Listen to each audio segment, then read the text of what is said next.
శిలువపై యేసు ప్రభు మరణించిన తరువాత ఒక రోమా సైనికుడు ఆయన ప్రక్క నీటితో పొడిచాడు. యోహాను సువార్త 19:34 ప్రకారం ఆ గాయం నుండి రక్తము నీళ్లు బయటకు వచ్చాయి. కానీ ఆ సైనికుడు ఎవరు?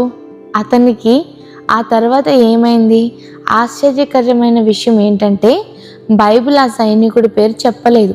అయితే తరువాత రాయబడిన క్రైస్తవ పుస్తకాల ప్రకారం ఆ సైనికుడి పేరు లాంగినస్ అని నికోదేం రాసిన సువార్తలో ఉంది.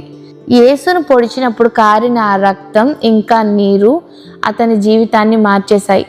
ఆ సైనికుడు యేసు ప్రభు శిలువపై ఉన్నప్పుడు జరిగిన సందర్భాలను చూసిన తరువాత క్రీస్తును విశ్వసించాడు.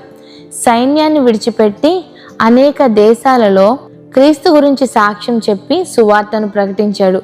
చివరకు హతసాక్షి అయ్యాడు. అయితే ఈ వివరాలు బైబిల్లో రాయబడలేదు. కానీ ఇతర బిబ్లికల్ పుస్తకాలను బట్టి యేసును పొడిచిన బళ్ళెం కూడా ఇతను చనిపోయే వరకు ఇతని దగ్గరే ఉందంట. ఈయన స్వస్థపరచబడమే కాకుండా క్రీస్తును బట్టి అనేక మందిని స్వస్థపరిచాడు అని కూడా చరిత్ర చెప్తోంది. ఈ లాంగినస్ గురించి ఫుల్ హిస్టరీ వీడియో కావాలంటే కమెంట్ చేయండి.